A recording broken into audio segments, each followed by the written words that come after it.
Baiklah, Assalamualaikum warahmatullahi wabarakatuh. Perkenalkan, saya Reza Indira Putri dengan NIM 2104201. Pada pertemuan kali ini, saya akan menjelaskan mengenai proses perencanaan sumber daya alam dan pengelolaan lingkungan hidup. Nah, di mana proses perencanaan sumber daya alam dan pengelolaan lingkungan itu adalah langkah-langkah yang diambil untuk memastikan penggunaan yang berkelanjutan dan bertanggung jawab terhadap sumber daya alam serta pelestarian lingkungan. Proses ini melibatkan identifikasi, analisis, perencanaan, implementasi, dan evaluasi kebijakan, dan juga tindakan yang berkaitan dengan penggunaan sumber daya alam dan pengelolaan lingkungan hidup. Nah, yang pertama itu adalah proses tersebut itu dimulai dengan identifikasi sumber daya alam yang ada dan kondisi lingkungan yang terkait.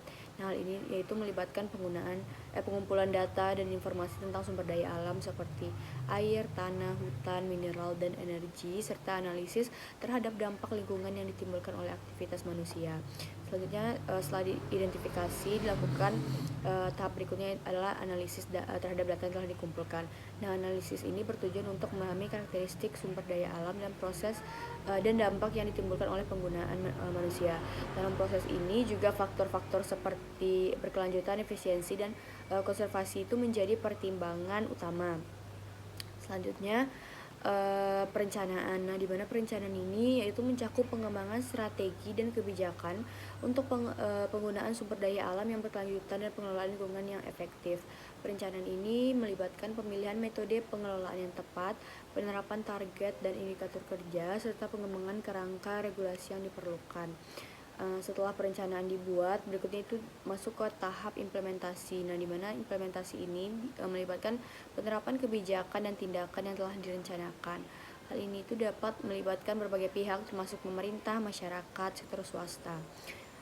Selanjutnya yaitu tahap terakhir yaitu evaluasi. Nah, evaluasi ini dilakukan untuk mengevaluasi efektivitas dan efisiensi dari kebijakan dan tindakan yang telah diimplementasikan ini. Evaluasi ini juga melibatkan pengumpulan data dan informasi mengenai hasil yang telah dicapai serta dampak yang ditimbulkan. Nah, hasil evaluasi tersebut kemudian dapat digunakan untuk menginformasikan pengambilan keputusan di masa depan dan memperbaiki proses perencanaan dan pengelolaan ini.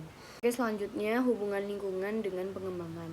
Nah, lingkungan ini kan memiliki hubungan yang erat dengan pengembangan dalam konteks pengembangan berkelanjutan, di mana pengembangan yang berkelanjutan itu adalah pendekatan yang mempertimbangkan kebutuhan saat ini tanpa mengorbankan kemampuan generasi masa depan untuk memenuhi kebutuhan mereka. Dalam konteks ini, lingkungan itu dianggap sebagai salah satu pilar penting dalam pembangunan yang berkelanjutan. Nah, pertama itu lingkungan ini berperan sebagai sumber daya alam yang penting untuk pengembangan manusia. Sumber daya alam seperti udara bersih, air bersih, lahan pertanian, hutan, dan segala macam itu merupakan aset yang penting bagi pembangunan ekonomi, sosial, dan budaya. Nah, di mana pengembangan yang berkelanjutan ini juga mempertimbangkan penggunaan yang bijaksana dan perlindungan terhadap sumber daya alam agar terus memberikan manfaat di jangka panjang. Selain itu juga lingkungan itu juga memberikan layanan ekosistem yang penting dalam mendukung kehidupan manusia. Layanan ekosistem ini juga mencakup penyediaan air bersih, regulasi iklim, dan lain-lain. Nah, pengembangan yang berkelanjutan itu harus mempertimbangkan juga perlindungan dan pemulihan ekosistem agar layanan ekosistem ini juga dapat berkelanjutan dan dapat juga mendukung kehidupan manusia. Selanjutnya juga lingkungan berperan dalam menciptakan kondisi sosial yang sehat dan berkualitas. Nah, kualitas lingkungan yang baik seperti udara bersih, lingkungan yang bebas dari polusi, dan lain-lain itu juga dapat meningkatkan kesehatan dan juga kesejahteraan masyarakat. Nah, dalam konteks pengembangan itu juga penting untuk mempertimbangkan dampak pembangunan terhadap lingkungan dan mengintegrasikan prinsip-prinsip berkelanjutan dalam kebijakan dan praktik pengembangan ini. Di mana hal ini juga melibatkan penggunaan teknologi yang ramah lingkungan, pengelolaan sumber daya alam yang berkelanjutan, perlindungan habitat alami, dan sebagainya. Nah, selain itu juga partisipasi masyarakat, kesadaran akan pentingnya lingkungan, dan kolaborasi antara pemerintah, sektor swasta, dan masyarakat sipil juga merupakan faktor penting untuk mengintegrasikan lingkungan itu dalam pengembangan yang berkelanjutan. Selanjutnya itu adalah pencemaran dan perusakan lingkungan hidup oleh proses pembangunan. Nah, di mana proses pembangunan itu dapat menyebabkan pencemaran dan perusakan lingkungan hidup yang signifikan. Beberapa contohnya diantaranya itu pencemaran udara, di mana seperti yang kita ketahui seperti pembangunan industri, transportasi, penggunaan energi fosil itu juga dapat menghasilkan emisi gas rumah kaca dan polutan lainnya. Juga seperti pencemaran air, yaitu limbah industri dan domestik yang tidak terkelola dengan baik itu juga dapat mencemari sumber air baik di sungai, danau maupun di laut.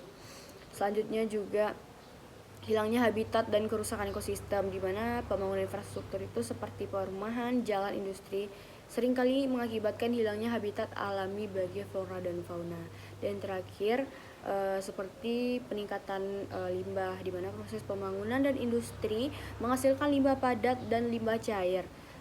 Jika tidak dikelola dengan baik, nah limbah ini tuh dapat meracuni tanah, air, dan udara serta menyebabkan masalah kesehatan bagi manusia dan lingkungan hidup. Sekian presentasi saya pada hari ini. Apabila ada kesalahan dan kekurangan mohon dimaafkan. Wabillahi taufiq wal hidayah. Assalamualaikum warahmatullahi wabarakatuh.